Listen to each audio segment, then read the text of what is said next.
and welcome everyone. நாம் பேசும்போது நம்மை சுற்றி இருப்பவர்களிடம் அதை செய்யுங்கள், இதை செய்யுங்கள் என நாம் ரிக்வெஸ்ட் பண்ணுகிறோம். அப்படி ரிக்வெஸ்ட் செய்வதற்கு என்னென்ன ஃப்ரேஸ்களை பயன்படுத்தி சொல்லலாம் என்பதை இப்பாடத்தில் பார்ப்போம். When you are ready, we can begin.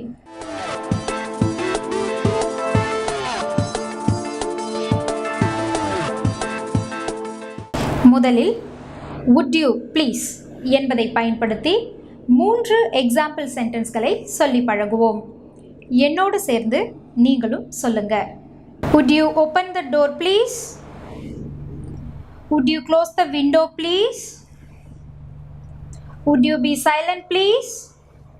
இதற்கு தமிழில் அர்த்தம் சொல்றேன். Would you open the door please? கதவை திறப்பீர்களா?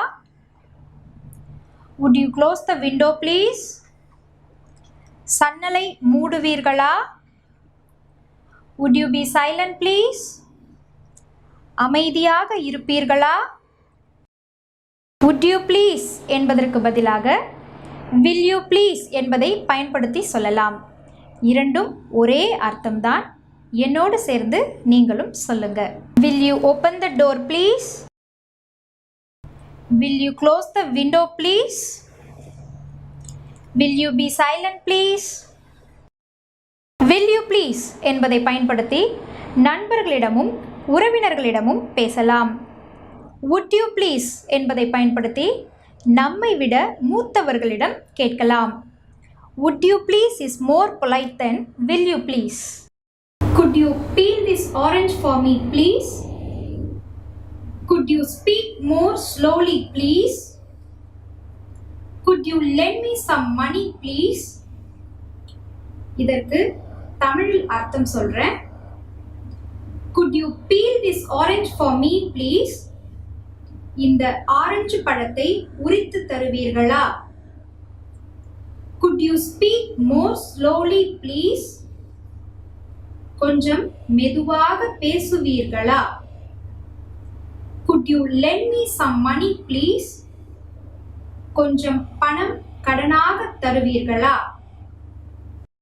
Could you please என்பதற்கு பதிலாக can you please என்பதை பயன்படுத்தியும் சொல்லலாம். இரண்டிற்கும் ஒரே அர்த்தம்தான். Can you please என்பதை பயன்படுத்தி 3 எக்ஸாம்பிள் சென்டென்ஸ்களை சொல்லி பழகுவோம். என்னோடு சேர்ந்து நீங்களும் சொல்லுங்க. Can you peel this orange for me please? Can you speak more slowly please? Can you lend me some money please? Can you please என்பதை பயன்படுத்தி நண்பர்களிடமும் உறவினர்களிடமும் பேசலாம். Could you please என்பதை பயன்படுத்தி நம்மை விட மூத்தவர்களிடம் கேட்கலாம்.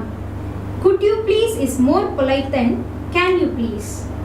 Okay friends and children, இந்த வீடியோவில் வரும் ஃப்ரேஸ்களை பயன்படுத்தி புது புது சென்டென்ஸ்களை உருவாக்கி ஒரு தனி நோட்டில் எழுதி வைத்துக் கொள்ளுங்கள்.